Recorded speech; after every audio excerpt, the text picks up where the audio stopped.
আল ফারাবি, যিনি স্বপ্ন দেখতেন পুণ্যময় শহরের, যাকে পৃথিবীর দ্বিতীয় মাস্টার বলা হয়, আজকে তারই জীবন দর্শন আপনাদের সম্মুখে আলোচনা করতে যাচ্ছে। আসসালামু আলাইকুম রহমতুল্লাহ বারাকাতুহু। ইসলামের স্বর্ণযুগে মুসলিমদের নিকট সক্রেটিস, প্লেটো আর অ্যারিস্টটলদের দর্শন অনুবাদের মাধ্যমে যারা পরিচয় করে দিয়েছিলেন, আবু নাসের মোহাম্মদ ইবনে মোহাম্মদ আল ফারাবি তাদের মধ্যে অগ্রগণ্য একজন ব্যক্তি। মুসলিম দার্শনিকের মধ্যে তার ছিল ভীষণ প্রভাব। বিশেষ করে ইবনে সিনা তার কাজ দ্বারা ব্যাপকভাবে অনুপ্রাণিত হয়েছিলেন। তিনি একজন বিখ্যাত ভাষাবিদ ছিলেন, যিনি গ্রিক আর ল্যাটিন থেকে অনেক কিছুই অনুবাদ করে মুসলিমদের জ্ঞানচর্চার পথকে সুগম করেছিলেন। অন্যদিকে আলকেমি, যুক্তিশাস্ত্র, দর্শন, পদার্থবিজ্ঞান এবং মনোবিজ্ঞানও রয়েছে আল ফারাবির অবদান।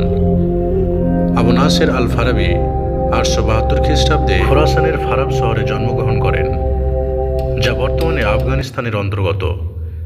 তিনি নিজের কোনো আত্মজীবনী লিখে যাননি এবং কোনো ইতিহাসবিদও তা পুঙ্খানুপুঙ্খানুরূপে সংরক্ষণ করেননি। ফলে তার ব্যক্তিগত জীবন সম্পর্কে খুব কম তথ্যই রয়েছে আমাদের হাতে, কিন্তু তার দর্শনের ক্ষেত্র বিশাল। মেটাফিজিক্সের জগতে তাকে ইসলামিক নিউ প্লেটোনিজম এর জনক বলা হয়। প্লেটোনিজম বা প্লেটোর দর্শন দ্বারা উদ্বুদ্ধ আল ফারাবি অন্ধভাবে প্লেটোর অনুকরণ করেননি। তার বিখ্যাত গ্রন্থ আল মাদিনা আল ফাদিলা এর প্রমাণ।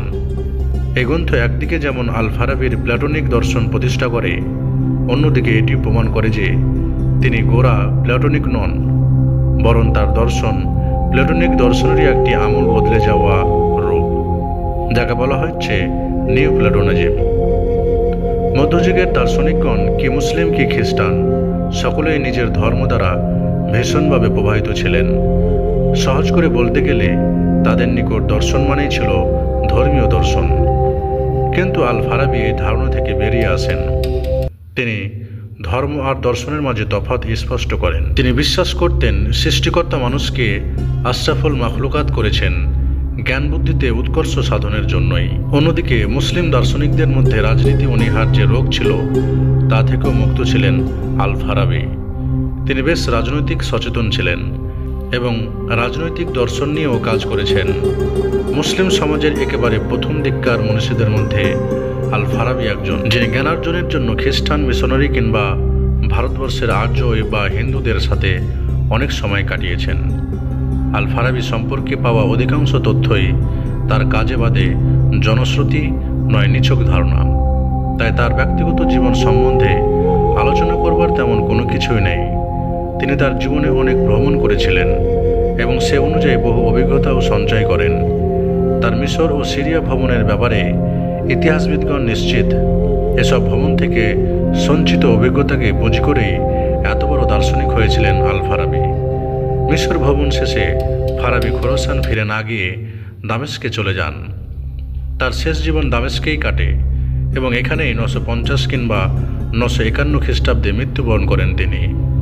আল ফারাবির শিক্ষা জীবন সম্পর্কে জানা যায়, তিনি যুক্তিশাস্ত্র, চিকিৎসাশাস্ত্র এবং সামাজিক বিজ্ঞান অধ্যয়ন করেছিলেন। এর পাশাপাশি ক্লাসিক্যাল দর্শনশাস্ত্র অধ্যয়ন করেন।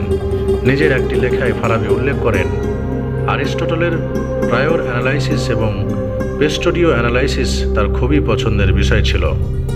তিনি এই শিক্ষা গ্রহণ করেন ইউহানা হাইলান নামক একজন খ্রিস্টান ধর্মযাজকের নিকট থেকে। এ সময় তিনি বাগদাদে অবস্থান করছিলেন এবং তার বিখ্যাত বই আল মাদিনা আল ফাদিলা লেখা শুরু করেন। তবে লেখার কাজ সমাপ্ত করেছিলেন দামেস্কে গিয়ে। এরপরেই তিনি মিশর ভ্রমণে যান। এরই মাঝে তিনি আলেপ্পোতে ভ্রমণ করেছিলেন বলে ধীর প্রমাণ পাওয়া যায় ইতিহাসে। আল ফারাবি একজন উর্বর লেখক ছিলেন, যার লেখার প্রধান দিক ছিল নিউ প্লেটোনিজম এবং লেখার স্টাইল ছিল অ্যারিস্টটলীয়।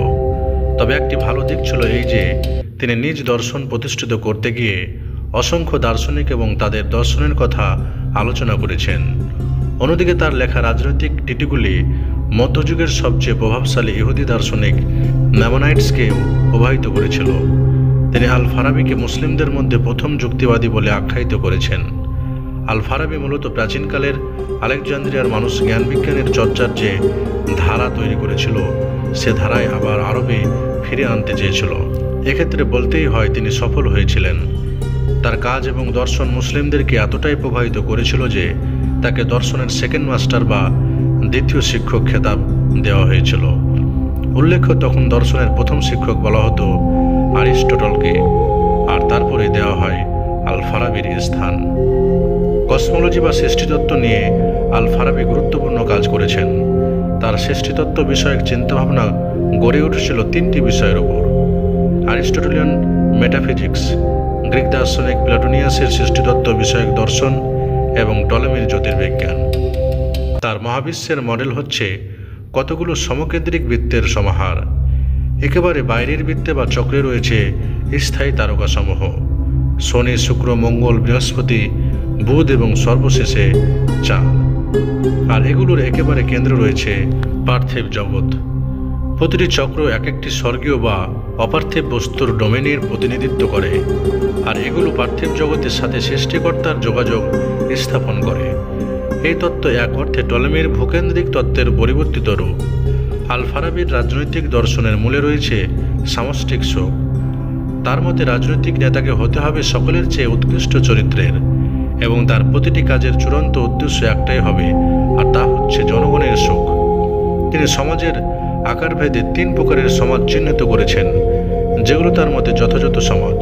তিনি একটি আদর্শ সমাজকে কল্পনা করেছেন ভার্চুয়াস সিটি বা পুণ্যের শহর হিসেবে। এই পুণ্য নগরের তুলনা করা চলে একটি স্বাস্থ্যবান মানবদেহের সাথে। বিপরীতক্রমে আল ফারাবি আবার 4 রকম খারাপ শহরের বর্ণনা করেছেন। বলেন যে সে রাষ্ট্রে সর্বোচ্চ শান্তি বিরাজমান, যে রাষ্ট্রের রয়েছে একতা। আবার মানুষ হচ্ছে বিশ্বজগতে সকল সৃষ্টির মধ্যে অনন্য, কারণ তারা পার্থিব আর অপার্থিব উভয় জগতের অস্তিত্ব বুঝতে পারে। মানুষের দেহ একটি জড়কাঠামোয় শুধু নয়, এর আছে অদেখা আর অদৃশ্য জগৎ অনুভব করার ক্ষমতা। আল ফারাবি দর্শনকে প্রাত্যহিক জীবনের কাজে লাগানোর উপর গুরুত্ব আরোপ করেছেন। তার ব্যবহারিক দর্শন সম্পূর্ণই প্লেটোর রিপাবলিকের উপর ভিত্তি করে প্রতিষ্ঠিত হয়েছে। তার মতে দর্শনের 2টি দিক রয়েছে, তাত্ত্বিক এবং ব্যবহারিক। যে সকল দার্শনিক নিজের পাণ্ডিত্য বাস্তব জীবনে সাধনা করতে পারে না, ফারাবি তাদেরকে ভণ্ড বলে আখ্যায়িত করেছেন। সমাজকে প্রকৃত শান্তির দিকে ধাবিত করতে দার্শনিকদের ভূমিকা সবচেয়ে বেশি বলে মনে করেছেন তিনি। দার্শনিকরাই পারেন সাধারণ মানুষ যাদের জ্ঞানের গভীরে প্রবেশের সুযোগ হয়নি, তাদেরকে সঠিক পথে পরিচালিত করতে। তার মতে দার্শনিক হচ্ছেন সমাজের চিকিৎসক। একজন চিকিৎসকের যেমন মানবদেহের সম্পর্কে সম্যক জ্ঞান থাকে, একজন দার্শনিকেরও তার সমাজ সম্পর্কে বিস্তর জানাশোনা থাকা চাই, তবেই তিনি সমাজের চিকিৎসা করতে পারবেন। যুক্তিশাস্ত্রে আল ফারাবি অ্যারিস্টটলীয় পন্থা অবলম্বন করলেও তিনি অ্যারিস্টটলের বাইরে গিয়েও অনেক কিছু আলোচনা করেছেন। তিনি কন্ডিশনাল সিলোজিজম বা শর্তধীন অনুমান এবং অ্যানালজিক্যাল ইন্টারফিয়ারেন্স বা সাদৃশ্যমূলক হস্তক্ষেপ যুক্তিশাস্ত্রের কিছু পদ্ধতি নিয়ে বিস্তার গবেষণা করেন। তিনি অ্যারিস্টটলের কাজের উপর বেশ কিছু টিকাও লেখেন। আদর্শ রাষ্ট্রের নেতার ক্ষেত্রে প্লেটো যেমন ফিলোজোফার কিং এর কথা বলেছেন, ফারাবি এখানে ধর্মীয় দৃষ্টিকোণ থেকে ইমাম বা ধর্মীয় নেতার কথা বলেছেন। তার মতে একজন ইমামই সকল ভালো মন্দের পার্থক্য সঠিক রূপে বুঝতে পারেন এবং রাষ্ট্র সঠিকভাবে পরিচালনা করতে সক্ষম হবেন। তিনি হযরত মুহাম্মদ সাল্লাল্লাহু আলাইহি সাল্লামের সময়ে মদিনা শহরকে পৃথিবীর শ্রেষ্ঠ পণ্যনগরীর উদাহরণ হিসেবে অভিহিত করেছেন। কিতাব আল মুসিকি আল কাবির, the great book of music, আল মদিনা আল ফাদিলা, দ্য ভার্চুয়াস সিটি, কিতাব এহসা আল উলুম, দ্য ইন্ট্রোডাকশন টু নলেজ, কিতাব এহসা আল একাআত, ক্লাসিফিকেশন অফ রিদমস। উপরোক্ত গ্রন্থগুলো হচ্ছে আল ফারাবির শ্রেষ্ঠ কাজ, যেগুলো আজ অবধি টিকে আছে। আল ফারাবির কাজগুলো যদিও অনেকটা প্লেটো, অ্যারিস্টটল এবং টলেমির উপর নির্ভরশীল, তথাপি তিনি জ্ঞানচর্চার একটা ধারা শুরু করে দিয়েছিলেন, যে ধারা বজায় রেখে পরবর্তীতে মুসলিমরা জ্ঞানচর্চায় এগিয়ে আসে এবং নিজস্ব চিন্তাভাবনায় নিজেদেরকে সমৃদ্ধ করেন। তাই আল ফারাবির অবদান শ্রদ্ধাভরে স্মরণ করেন আজকের দার্শনিক ও দর্শনপ্রেমীরা। প্রিয় দর্শক মণ্ডলী, এই ছিল আল ফারাবির জীবন দর্শন, যা আপনাদের সম্মুখে তুলে ধরার চেষ্টা করলাম। আশা করি আপনাদের খুব ভালো লাগবে আজকের পর্বটি। আসসালামু আলাইকুম ওয়া রাহমাতুল্লাহি ওয়া বারাকাতুহু।